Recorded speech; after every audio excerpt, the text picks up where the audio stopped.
Well, good afternoon again, ladies and gentlemen. Welcome to the Current Science and Technology Center and our Mission 31 event, where we're talking about the grandson of Jacques Cousteau, Fabien Cousteau, has spent 25 of 31 days at the bottom of the ocean, so living in a habitat on the bottom of the ocean, and the amount of science that can be done when you're actually living down there for an extended period of time. And we have a group of Northeastern researchers here with us today that's telling us what they're going to be doing with a lot of the information that they're getting from these aquanauts living under the ocean. So our next speaker, Loretta Fernandez, will be talking about pollution in the water. And let's give Loretta a round of applause. Thank you for joining us. Very good. Okay.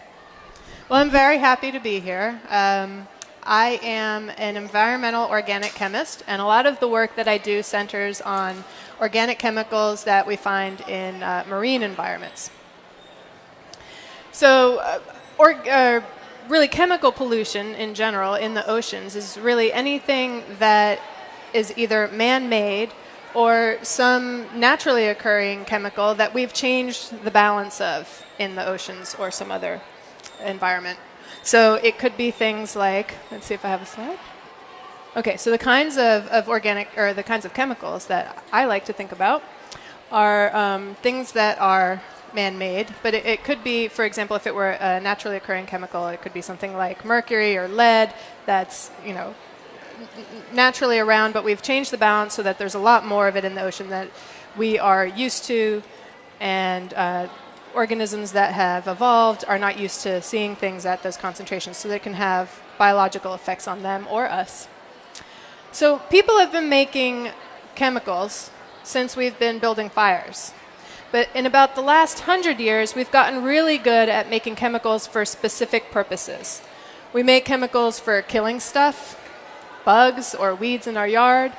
There are a lot of chemicals in the products that we use every day, like our shampoos and our detergents and the things we use to clean our house. Pharmaceuticals, of course, are chemicals that we've created or are naturally occurring, and we've changed the balance of in the environment. Oils, of course, these can be naturally occurring, but we've also made special oils, right? So there's some man-made oils out there in the world.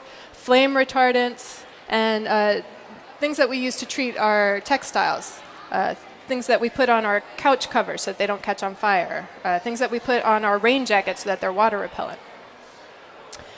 And so these are the kinds of chemicals that we're looking for in the oceans, but then we can think about how do they get from, say, our couch or our pill bottles into the oceans. So one of the ways is some of these organic chemicals like to be in a gaseous state. It's for some portion of their existence. So for these, if they become a gas, and now they're floating around in our atmosphere, and our atmosphere is, of course, a fluid. It can blow things out all over the world. And when the organic chemical becomes attached to a particle and settles out through the atmosphere, or if it dissolves in a water molecule as it rains, it can be deposited on the ocean and mixed in that way. So we call that wet and dry deposition. Other ways things get into the environment are through direct application, right? So DDT is a pesticide that we created to solve the problem of malaria, right? We used a lot of it, and we applied this directly to the environment. So right into our waterways, right onto people, our plants. It got washed out off the surface. Some of it went into the ground and makes it out. So that's a very easy direct line we can make how things get into the ocean. Oh, in addition to that, there used to be a saying that dilution is the solution to pollution. So around the time that Jacques Cousteau was making his films, we were still using the ocean as a big reservoir, right? We figured high concentrations of these chemicals are making us sick, so all we really have to do is mix in, a lot more clean water, lower the concentrations, and then we'll be okay. Now, since then, of course, we've discovered that all that really does is it spreads out the problem, makes it harder to solve, and that really low concentrations of these chemicals can also make us and other creatures in the environment very ill. So another way that things get in the ocean is through indirect spills, right? So PCBs were a chemical that we had invented because they're really heat resistant. So we were mixing it into oils and solving the problem, for example, here, of electrical transformers catching on fire. The problem is some of these old electrical transformers, when they're retired, leaked the PCBs into the groundwater, or sometimes they simply exploded. And even though the PCBs first made it into the soil, given rain and groundwater slowly moving, eventually they've reached our oceans. And they've really spread out all over the world, even though they were intended for a very specific and contained purpose. So some of the other ways they get in is, from runoff from parking lots and storm drains in our roads. A lot of chemicals get, washed off. They come from, just some of our other daily activities. And then another way is we directly discharge them through our wastewater outfalls. So all the chemicals that we use in our house, all the pills we take, all the patches we put on our skin, anything we use to wash our sink and everything, that goes right straight to the wastewater treatment plant. And those treatment plants are really designed to get rid of organic matter and bacteria. They're not really designed to get rid of these kinds of chemicals. So all of that water, those chemicals are just entering the oceans. And even though they're at very low concentrations, they're still going in there. So until recently, we couldn't really measure things at the levels that we're interested in. Okay, and here's one other way. Sometimes there are direct spills, right? So these are accidental things that happen. Here, this is the Deepwater Horizon disaster. And there, petroleum, which is a naturally occurring compound, exited through this well into the ocean. So although there are creatures that have evolved to break down some of the molecules that are, in this oil, at these concentrations, there simply aren't enough organisms around to do the job correctly. Okay. So that's some of the ways that these chemicals get into the ocean. All right, now why do we care about the chemicals in the ocean? So up on top is just a sort of typical organic chemical that we might be interested in. That's pyrene. It's called, it's a polycyclic aromatic hydrocarbon, or a PAH you may have heard of. And on the left, those red and white little molecules, those are a bunch of little water molecules. Okay, water is a lot smaller. Each individual one you can see is a lot smaller than that pyrene. It has an affinity for itself, right? So water likes to stick to itself a little, but it's all moving around. It takes a lot of energy to make a hole in the water big enough to fit that pyrene in there. So for that reason, these organic chemicals don't dissolve very easily. On the right is a lipid molecule. Okay, that's another long hydrocarbon type molecule. It does have a little end which has a little polar bit on it. But in general, it's much more like the pyrene molecule than the water molecules. And lipids are what make up our cell membranes, and they're in our fats. So they occur in lots of those molecules together, right? It's not a single lipid molecule together. But it makes a very nice place for that pyrene molecule to nestle in. Okay? It likes to stick to molecules like that. So for that reason, we get things happening in the environment like this.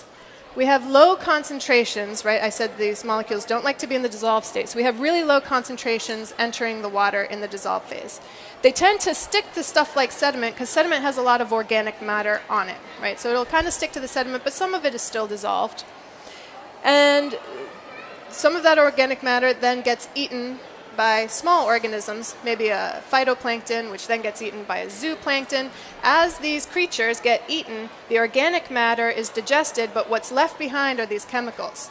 So you see what happens is that as you go up the trophic chain, is that a word? You get accumulation of these chemicals in organisms. So at the top of the food chain, things like marine mammals or us like humans, we are left behind with sort of the legacy of this contamination, right? It's accumulating in our bodies and the bodies of these top predators. Let me just fix your... Okay. So I mentioned these chemicals occur at very low concentrations, all right? Things like PCBs and DDT, we measure in ocean waters in the range of like a nanogram per liter or a picogram per liter. So just to give you an idea of how hard it is to find these things in the ocean, if we considered each molecule, if we just looked at water and these, let's say, DDT molecules, as individual characters, okay, an A, a B, a period, looking for a molecule of DDT, for example, in water is like looking for a single period out of all the characters in all of the books in the Library of Congress. And there's 32, million books in the Library of Congress. Okay? So it's hard to find these things at the concentrations that we see them in the ocean. But that doesn't mean that they're not important. They still have toxic effects on creatures, even at those levels. They build up, as I mentioned. So the way we traditionally have done this, right, if you want to measure these very low concentrations of organic chemicals in a big water body like an ocean, you would get a boat. This is just I don't know this boat. This is just a NOAA vessel. You would take the boat, you'd put it on station. Say you're going to sample this one area. You'd sit on station and start pumping water up from the bottom. And you'd put it through a series of filters because you want to get rid of some of that particulate organic matter that's going to confuse your sample. And you would eventually pump it through the next filter, is something like that silver thing, which holds a disc in it that's really sticky to the chemical we're looking for. And then eventually, after we've accumulated enough material, we bring it back to the laboratory and we run it through an instrument like that what's on the end. In order to get enough mass that we can see it on the instrument that's on the end, we have to pump thousands of liters of water. So you know what 1,000 liters looks like? It's like a cubic meter, all right? So imagine a cube that's a meter. Now try filling that cubic meter with a water fountain, or a bubbler as we call it around these parts, all right? So that's how long it takes to get enough water through these filters to get a single sample. And sometimes we have to fill many of those cubic meters, right? So it can take a long time, and then you end up with a single measurement at a single time, from a single place, at a single depth. So it's hard, and we don't get a lot of data that way. So moving on to what we're doing during Mission 21. I had these. This is a PCB, just so you know. It's big. Here's a water molecule, little. All right, that was the point of that. What we're doing with Mission 31 is, and what I've been working on in my career, is developing ways of measuring these chemicals that are a little bit simpler, right? That allow us to get more data in less time so that we have more data points with which to track these chemicals through the ocean and through the environment, see how they're moving around and where they're going to end up. So what they're doing on Conch Reef is they've taken down a bunch of these samplers. We call these passive samplers. So by passive, I mean we don't do anything. We don't have to pump anything. We just put this there, we leave it, we walk away, and we come back later and pick it up.